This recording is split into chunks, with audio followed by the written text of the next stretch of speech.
So I'm assuming HR directors must love working with you and C-suites, right? They're like, okay, our team is remote, but we're just not getting a good pulse. Like we feel like performance is down, we feel like morale's down. Help us. So how do you tackle that? I think that's a common struggle right now for a lot of leaders and companies, big and small. I think there are kind of two parts to that. One is the relationship between kind of the team leader and the team, right? And how do we address that? One of the most important parts of creating that connection between the team leader and the team is perspective taking. And as the team leader, rather than pushing out what you want, taking the perspective of your team members and understanding what they're facing in this new world, right? With a lot more online and less connected teams, that effort at perspective taking and demonstrating to your team that you are taking their perspective allows for that better communication.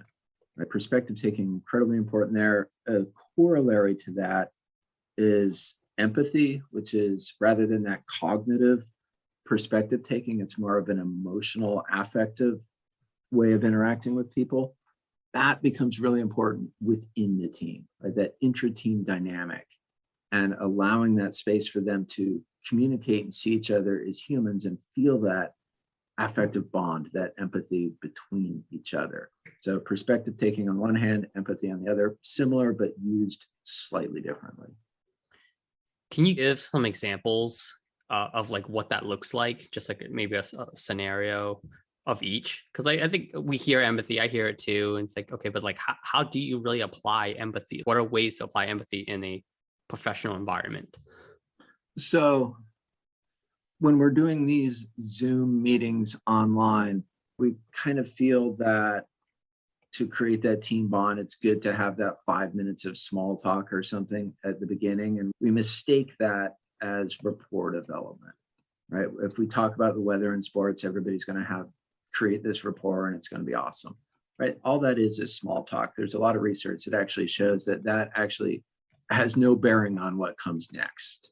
If it's just small talk, if it's talk with a purpose, right? A conversation with a purpose, that allows us to create those bonds. So for example, as the team leader, putting it out there, hey, before we get into this, why don't we talk about what challenges we're facing with our work-life balance with this online environment and what challenges we're facing and how you're managing that, right? That allows people kind of the space to put that out there as I'm listening to someone else experiencing something similar and how they're dealing with it. That starts to create those actual empathic bonds between people, right? That understanding.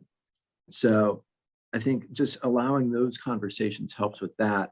From the perspective taking, that's more, I think, a leader having to put more effort into kind of one-on-one conversations with people to build that and make that effort to say, what I'm understanding is these are the challenges that you're facing in this new role that we have. And do I have that right? And what can we do to help this work better? So you're putting yourself cognitively in their shoes to see the issues they're facing. You're explaining that to them, right? That from my perspective, this seems to be what's going on. Does that sound right?